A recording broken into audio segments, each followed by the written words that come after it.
Hello दोस्तों, नमस्कार। बाबा training में आप सभी का स्वागत है। आज के इस वीडियो में मैं आपको बताऊंगा कि आप इंट्राडे ट्रेडिंग के अंदर कौन सी मिस्टेक को अवॉइड करके एक सक्सेसफुल अपना ट्रेडिंग सेटअप बना सकते हो और आपको कौन कौन सी मिस्टेक को अवॉइड करना है, इंट्राडे ट्रेडिंग के अंदर रिपीट नहीं करना है। तो आइए चलते हैं हमारे टॉपिक की तरफ। सबसे पहले, अगर आप इंट्राडे ट्रेडिंग कर रहे हो तो आपको सबसे पहली मिस्टेक जो सुधारनी है वो यह है कि आप जो स्टॉक सिलेक्शन करते हो, आप कोई भी स्टॉक को सिलेक्शन करते हो वो आपका एक दिन पहले होना चाहिए। यानी कि कल आप अगर ट्रेडिंग कर रहे हो तो आज आपके पास स्टॉक होना चाहिए, उसको प्रिपेयर करो। नंबर 1, यानी कि आप कभी भी लाइव मार्केट में स्टॉक सिलेक्शन नहीं करोगे। कभी भी लाइव मार्केट में स्टॉक सिलेक्शन करने से क्या मिस्टेक होती है, आप कंफ्यूज हो जाते हो कि इसमें सेलिंग करनी है या इसमें बाइंग करनी है। बाइंग करनी है तो कहाँ से करनी है और सेलिंग करनी है तो कहाँ से करनी है। सेकंड नंबर पॉइंट क्या है, आपने स्टॉक सिलेक्शन कर लिया। अब जब आप एक दिन पहले स्टॉक सिलेक्शन करोगे तो आप उस स्टॉक को एनालिसिस करो। आप उस स्टॉक में एनालिसिस करो कि स्टॉक वीक है या स्टॉक स्ट्रॉन्ग है। आप उसमें चेक करो। आप उसको जब सिलेक्शन कर रहे हो, आपका कोई भी मेथड है, उस मेथड को डिसाइड करो।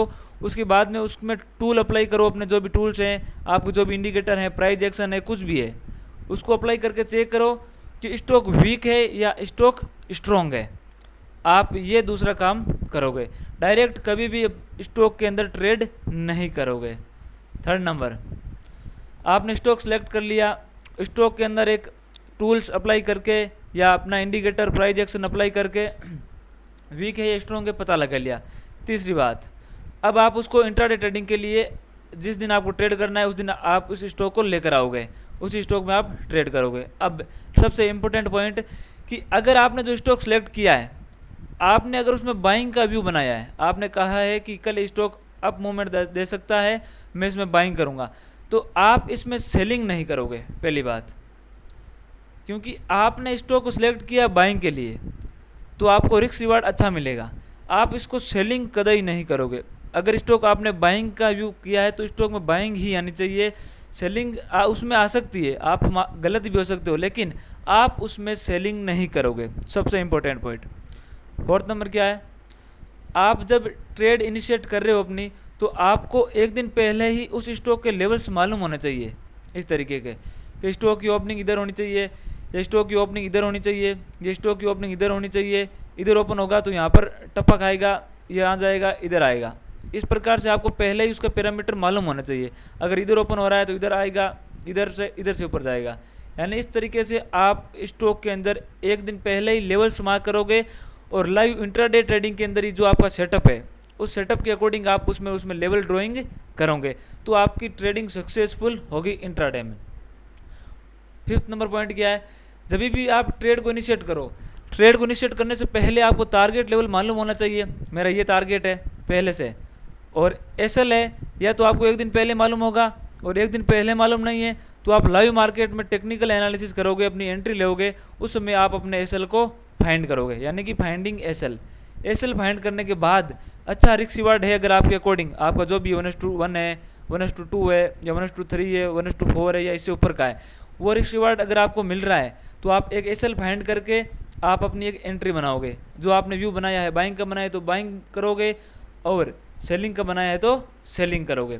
आप उसमें एक ट्रेड इनिशिएट करोगे और अपना टारगेट लगा दोगे।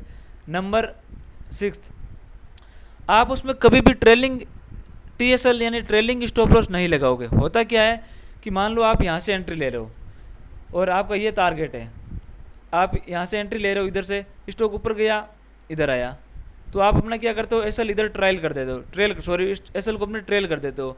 तो मार्केट इधर गया, अब जब मार्केट वापस आता है तो इसको टच करके आपका ये ट्रेल एसएल हिट करके टारगेट की तरफ चला जाता है।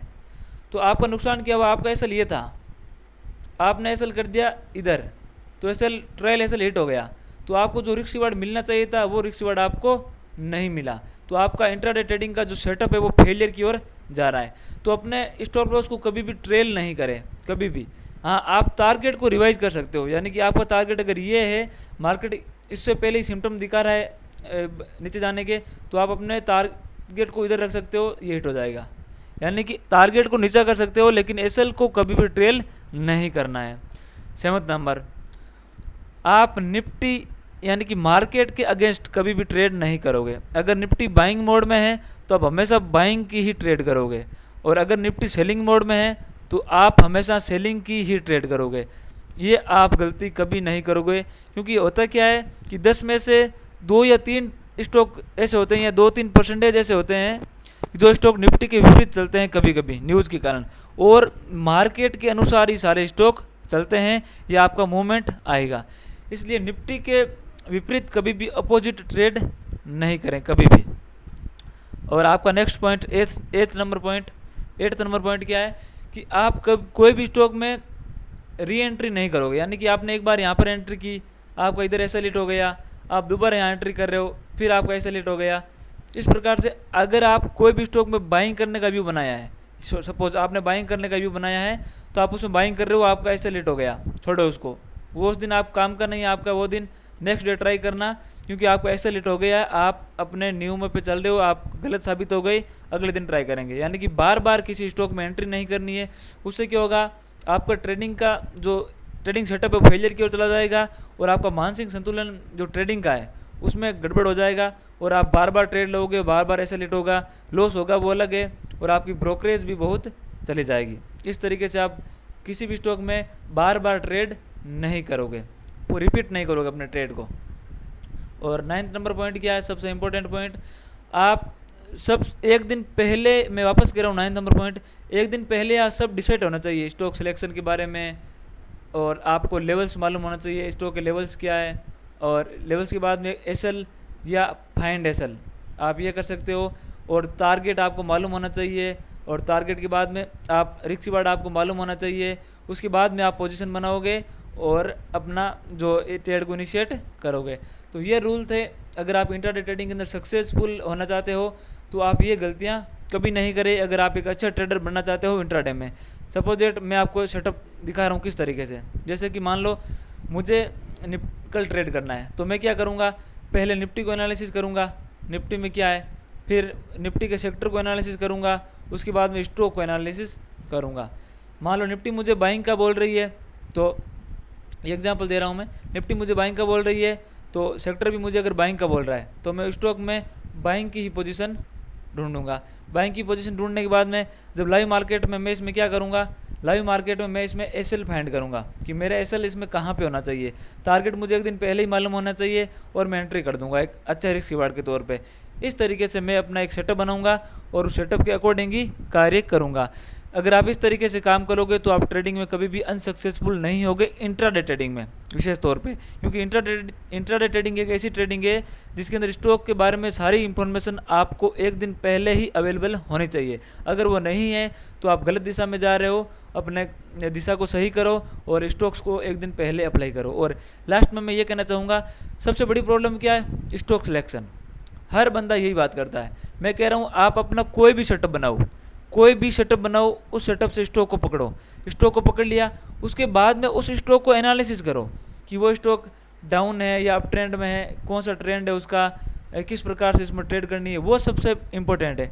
स्टॉक सिलेक्शन क्या, निफ्टी 50 में 50 स्टॉक है, कोई भी स्टॉक ले लो, लेकिन वो कोई ना कोई मेथड आपके पास होना चाहिए कि ये मेथड से मेरे पास ये मेथड से स्टॉक मेरे पास यहाँ पे आ रहा है, यहाँ पे आने के बाद स्टॉक में ये चीज़ें अप्लाई हो रही है, इंडिकेटर टूल जो भी आपका प्राइस एक्शन है, उसके बाद मैं एंट्री कर रहा हूँ। यानी कि स्टॉक सिलेक्शन तो एक माध्यम है स्टॉक को लेने का, मेन काम तो यहाँ पर टूल अप्लाई करना। सबसे बड़ा यहाँ पर है टूल्स, यानी आपका प्राइस एक्शन, इंडिकेटर टूल जो भी है, सपोर्ट रेजिस्टेंस, वो मार्क करो, उसके बाद में वो स्टॉक आपकी रडार पे आएगा। तो ये थी हमारी आज की वीडियो। इंट्राडे ट्रेडिंग के अंदर आप गलतियाँ नहीं करें। और आपको ये वीडियो कैसा लगा हमें कमेंट सेक्शन में कमेंट करके ज़रूर बताएं। अगर वीडियो अच्छा लगा हो तो लाइक करें और चैनल को सब्सक्राइब करें और आगे शेयर करें। बाबा ट्रेडिंग की तरफ से आप सभी को हैप्पी ट्रेडिंग।